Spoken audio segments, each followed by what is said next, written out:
पुत्रदा एकादशी है। आज पुत्रदा एकादशी की व्रत कथा का संपूर्ण रूप से आप सभी को श्रवण करना चाहिए। इस व्रत की कथा सुनने मात्र से परम सुखों की अनुभूति होती है और मनचाही मुराद पूरी होती है। देर न करते हुए आरंभ करते हैं। आप सभी प्रभु प्रेमियों को मेरा श्री शिवाय नमस्तुभ्यम।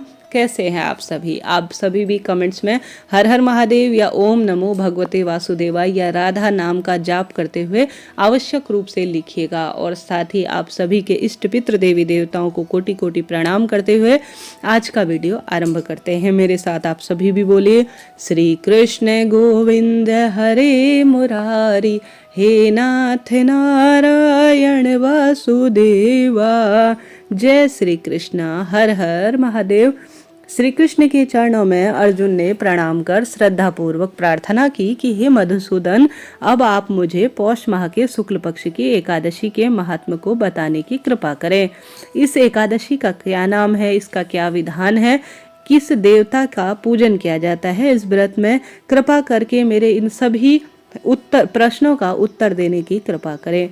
अर्जुन के प्रश्न पर श्री कृष्ण ने कहा कि हे अर्जुन, पौष माह के शुक्ल पक्ष की एकादशी का नाम पुत्रदा एकादशी है। इसमें भगवान श्री कृष्ण का पूजन किया जाता है और इस पूजन में मैंने आपको पूर्व में ही पूर्ण रूप से विधि सुना दी थी। इस उपवास में श्री नारायण का, भगवान श्री कृष्ण का पूजन का विधान है, अर्थात मेरे ही स्वरूप का पूजन किया जाता है। संसार में पुत्रदा एकादशी उपवास के समान कोई अन्य दूसरा उपवास सर्वश्रेष्ठ नहीं है। इसके पुण्य से प्राणी तपस्वी, विद्वान और धनवान बनता है। इस एकादशी से संबंधित जो कथा प्रचलित है उसे मैं तुमसे कहूँगा, आप श्रद्धा पूर्वक सुनना। कथा के अनुसार प्राचीनतम समय में भद्रावती नगरी में सुकेतुमान का एक राजा राज्य करता था। उसके कोई संतान नहीं थी। उसकी पत्नी का नाम शैव्या था। उस पुत्रहीन राजा के मन में इस बात की बड़ी चिंता लगी रहती थी कि उसके बाद उसके पूर्वजों का पिंडदान कौन करेगा। उसके पितृ भी व्यथित समय समय पर हो उठते थे। पिंड लेते हुए वह रोते थे और कहते थे कि मन ही मन सुकेतुमान के बाद हमें कौन पिंड देगा। मन ही मन पितृ देवता और सभी जन इसी बात से दुखी रहा करते थे। इधर राजा भी बंधु बांधव, राज्य, हाथी, घोड़ा आदि से संतुष्ट नहीं था। उसका एकमात्र कारण पुत्र विहीन होना था।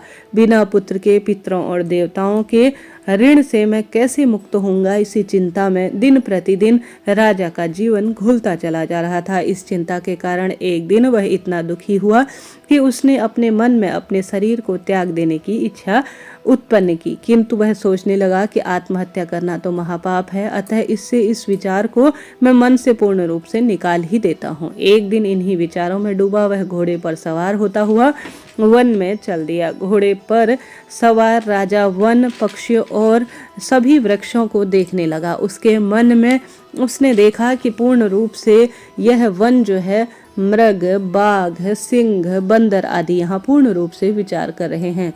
हाथी शिशुओं और हथिनियों के बीच विचर रहा है। उस वन में राजा ने देखा कि कहीं तो सियार कर्कश शब्द निकाल रहे हैं और कहीं मोर अपने परिवार के साथ नाच रहा है।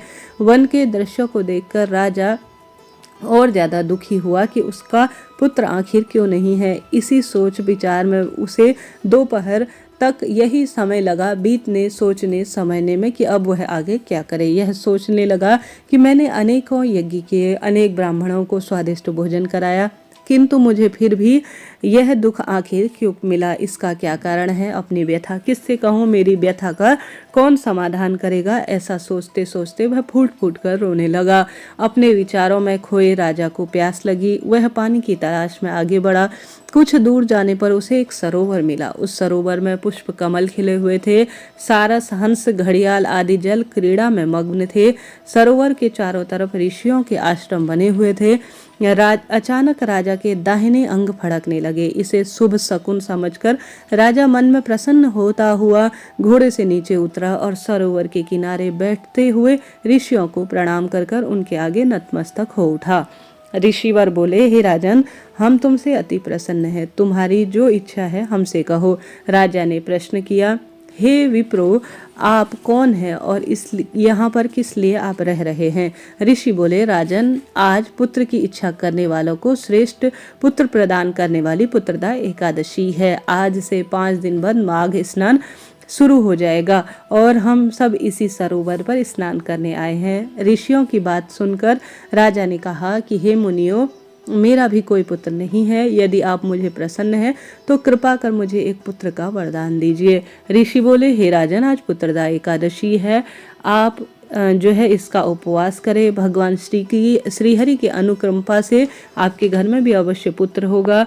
राजा ने मुनि के वचनों को सुनकर उनके अनुसार उस दिन पुत्रदा एकादशी का उपवास किया और द्वादशी को व्रत का पारण किया और ऋषियों को प्रणाम करके वह अपनी नगरी की ओर आ गया। भगवान श्री नारायण की कृपा से कुछ दिनों बाद ही रानी गर्भ धारण की और 9 महीने के पश्चात उन्हें एक तेजस्वी और बहुत सुंदर पुत्र प्राप्त हुआ। वह राजकुमार बड़ा होकर अत्यंत वीर, धनवान, यशस्वी और प्रजापालक बना। श्री कृष्ण ने कहा कि हे पांडुनंदन, पुत्र की प्राप्ति के लिए पुत्रदा एकादशी का उपवास करना चाहिए। पुत्र प्राप्ति के लिए इससे बढ़कर कोई दूसरा व्रत है ही नहीं। जो कोई व्यक्ति पुत्रदा एकादशी के महत्व को पढ़ता और श्रवण करता है और विधि अनुसार इसका उपवास करता है, उसे सर्वगुण संपन्न पुत्र रत्न की प्राप्ति होती है। श्रीहरि की अनुकंपा से वह मोक्ष प्राप्त करता है। कथा का सुंदर सार है और अद्भुत महिमा है। पुत्र का न होना बड़ा दुर्भाग्यवश है, उससे भी दुर्भाग्यवश है कि पुत्र का कुपुत्र होना। अतः सर्वगुण संपन्न और सुपुत्र पाना ही दुर्लभ है। ऐसा पुत्र उन्हें ही प्राप्त हो जिन्हें साधुजनों का आशीर्वाद प्राप्त हो तथा जिनके मन में भगवान की भक्ति हो। इस कलयुग में सुयोग्य पुत्र प्राप्ति का श्रेष्ठ साधन पुत्रदा एकादशी का व्रत भी है। तो इस तरह से यह सुंदर व्रत कथा थी, आप सभी ने श्रवण की। आपका धन्यवाद और आभार। आप जानते होंगे आज पुत्रदा एकादशी है। आप सभी को सुंदर स्वरूप में अगर आप व्रत धारण करते हैं तो अति उत्तम है। व्रत किसी कारण से नहीं धारण कर पाते हैं तो आप सभी को भगवान के नाम मंत्र का ज्यादा से ज्यादा आप जाप करें। श्री कृष्ण गोविंद हरे मुरारी, हे नाथ नारायण वासुदेवाय, इस मंत्र का भी स्मरण कर सकते हैं। ओम नमो भगवते वासुदेवाय महामंत्र का भी जाप कर सकते हैं। सुंदर स्वरूप में दान, पुण्य, भगवान की भक्ति इत्यादि में आप समय व्यतीत करें। निश्चित रूप से आपकी मनोकामना तुरंत पूर्ण होगी। पुत्रदा एकादशी का व्रत पुत्र पौत्र का वरदान देकर संतान की लंबी आयु के लिए किया जाने वाला महाव्रत है। आज खूब सुंदर घर के दरवाजे पर दीप लगाए, तुलसी माँ में दीप लगाकर आंवला, पीपल, बड़ इन वृक्षों के नीचे भी दीप दान करें। आज पीली वस्तुओं का जो है आप दान ज़्यादा से ज़्यादा करें। भगवान श्री नारायण की सेवा, पूजा इत्यादि में अपना समय व्यतीत करें। निश्चित रूप से आपको पुत्र रत्न की प्राप्ति होगी और घर में धन संपदा का भी वरदान मिलेगा। पुत्रदा एकादशी सबसे श्रेष्ठ स्वरूप में कही जाती है। जितना संभव हो भगवान के नाम मंत्र का जाप करें, प्रभु का सुमिरन करें और हर स्वरूप में सुख प्राप्त करने के लिए भगवान के लिए जो सत आचरण कहे गए हैं आज के दिन करने का, उन्हें करने का प्रयत्न करें।